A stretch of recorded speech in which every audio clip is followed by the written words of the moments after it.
M경제 뉴스 지금부터 시작합니다. 구독과 좋아요. 이번 뉴스는 포스코케미칼 GM과 손잡고 양극재 시장 판 흔든다 라고 되어 있습니다. GM과 손잡고 8천억 규모의 합작 프로젝트를 추진을 합니다. 캐나다의 하이니켈 양극재 합작 공장을 세우고요. GM과 LG에너솔루션의 배터리 합작 법인인 얼티엄셀즈에 8년간 8조 원 물량을 공급을 합니다. 1년간 1조 원이라고 보시면 될 것 같고요. 올해 8월부터 캐나다 퀘벡주 베칸쿠아의 2024년 하반기 완공 목표로 연산 3만 톤의 하이니켈 양극재 공장을 짓기로 했습니다. 니켈 비중을 90%에서 80% 정도 늘린 하이니켈 양극재라고 하고요. 향후 GM의 전기차 사업 확대에 따라 단계적으로 증산할 추진 방침을 갖고 있고요. 합작 규모는 6억 3,300만 달러이고요. 이것을 2억 7,800만 달러씩 내고 나머지를 합작사 차입금과 정보 보조금으로 조달한다고 합니다. 자, 지분 비율은 이제 포스코 케미칼이 85%를 가져가고요. 나머지를 GM에서 15%를 가져갑니다. 안정적인 현지 거점 운영을 위해서 포스코 케미칼이 캐나다 현지 법인을 설립하기로 했고요. 2021년 메탈 가격으로 계약 금액을 추산하면 8조 388억 원 정도가 나온다고 합니다. 지난해 포스코 케미칼 매출의 4배가 넘는 규모라고 하고요. 창립 후 역대 최대 계약 규모입니다. 자, 메탈 가격과 연동되는 면이 있기 때문에 최대 20조 원까지 달할 것이라고 보고 있고요. 국내 광양 공장에서 연 6만 톤 규모의 생산 라인 증설에까지도 나서면서 올해 7월 준공할 계획이라고 합니다. 그래서 지금 포스코 케미칼도 미국의 대대적인 투자와 함께 또 GM과 손을 잡고 엄청나게 좀 질주하는 모습을 좀 보여주고 있고, 또 이러면서 이제 에코프로 BM과 굉장한 또 대립각을 좀 보여주지 않을까 싶습니다. 자, 포스코 케미칼 일봉입니다.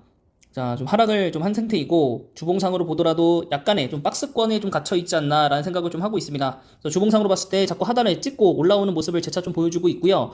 자, 월봉상으로 봤을 때도 지금 지속적으로 전 월봉의 저점을 자꾸 이제 찍고 오는 그런 현상들을 보이고 있는데, 아무래도 5월봉이 이제 얼마 안 남았기 때문에 이제 6월봉부터 이제 중요할 거라고 봅니다. 6월봉이 어떻게 가냐에 따라서 우상향으로 지속적으로 진행이 될지, 다시 한번 좀 빠졌다가 올라올지, 그런 부분들이 좀 결정이 될 것 같고, 우선은 좀 보시면은 외국인은 지속적으로 팔고 있습니다만 기관이 그거만큼 좀 사주고 있다라고 좀 보시면 되겠습니다. 그래서 지금 지속적으로 하고 있고, 사업들을 늘려가고 있고, 또 자기 주식을 또 취득을 또 했고, 그 사이에, 네.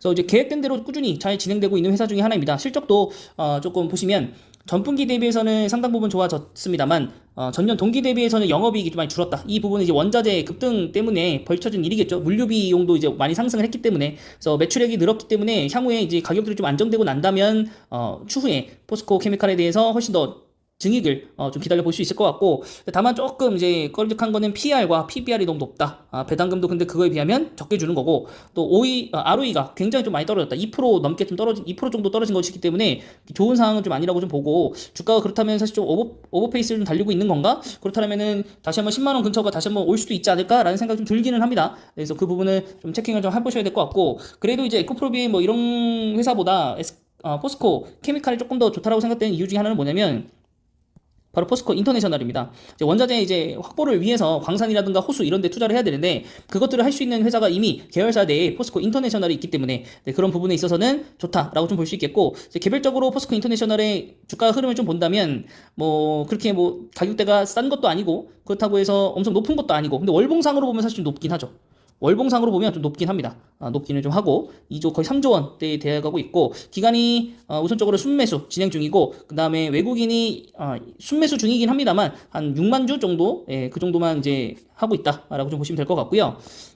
또 이제 포스코 인터내셔널 같은 경우에 보시면은 1분기 실적이 굉장히 좋았습니다. 네, 매출액, 그 다음 영업이익이 모두 다 전분기 대비해서 전년동기 대비해서 큰 폭으로 상회를 하였고요. 네, 그렇기 때문에 굉장히 좀 잘 나가고 있다라고 보이고 있고, 또 PR도 6배, PR은 0.76배 좀 주고 있고, 물론 배당도 지금 전년들 다 확인해 보시면 3.5%는 넘게 줍니다. 그래서 좀 준수한 배당 흐름까지도 가져다 주는 회사이기 때문에 주가가 좋지만 않았다면은 좀 사볼 만한 가격대이긴 한데, 이미 코로나 주가를 이미 넘어섰고 이 바닥을 넘어섰고 결국에는 쭉 올라갈 수밖에 없는 좀 구조적인 모습들이 있지 않나라고 좀 개인적으로 생각을 합니다. 네, 뭐 경쟁업체 하나만 그냥 한번 보시면 에코프로빔이 그나마 제일 경쟁적이죠. 양극재 부분에서는. 자, 일봉상으로 주봉상으로 지난번에 떨어졌던 거는 이제 내부 문제들과 또 수급적인 문제들 때문에 떨어졌던 거고, 화재 이런 것들도 있었고, 그 이후에 다시 한번 네, 시장에 믿음을 좀 주면서 좀 올라오긴 했습니다. 10조가 넘는 회사이고, 기간은 약간 약보합 정도, 그 다음에 기간은 순매수 중이긴 합니다. 네, 그 다음에 전기차 하면은 또 제일 많이 생각난 것 중에 하나가 이제 에코프로 BM이기 때문에 에코프로 BM이 좀 이렇게 된 것 같고, 네. 그다음에 뭐 경영진 불기소 기소라고 또 되어 있고 아직 이 사건이 끝나지 않았다라는 거. 그다음에 유상증자도 했었었고. 네. 그래서 1분기 보시면 그래도 실적이 굉장히 좋죠. 근데 이 실적만 비교한다면 뭐 그렇게 차이가 없네. 6천억에 4,400억, 440억. 포스코 케미칼 한번 볼까요?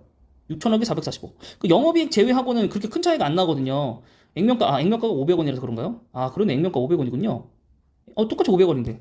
그럼 결국에는 지금 이 주가가 차이가 나는 게 주식 상장수 때문인가요? 주식 상장수도, 그쵸. 주식 상장수가 3배 정도 적네요. 그러면 3배 정도 하면 포스코 케미칼이, 그래도 포스코 케미칼이 조금 적긴 하네요. 주가적인 측면에서 봤을 때 거의 비슷비슷하던가. 그러면 그렇게 크게, 네, 차이가 나진 않네요. 네, 여러 가지 상장 그 주식수 이런 것들 비교해봤을 때 뭐 그렇게 크게 차이 나진 않네요. 그래서 아무래도 에코프로비엠 같은 경우 이제 주식수 비례를 해가지고 한 4.5배 이렇게 좀 때려가지고 계산을 좀 해보면, 네, 그렇게 해서 이제 에코프로 BM의 그 주가와 이제 포스코 케미칼 주가를 좀 맞춰보면 뭐 괜찮지 않을까. 네, 그런 식으로 좀 비교해 놔서 포스코 케미칼이 얼마 가격 아래로 내려오면, 네, 에코프로 BM보다 싸기 때문에 확실히 매수를 좀 해야겠다라는 생각이 좀 들지 않겠습니까? 네, 그런 게 좀 생각을 해보시면 좋지 않을까라고 생각합니다. 네, 이번 영상은 여기까지입니다.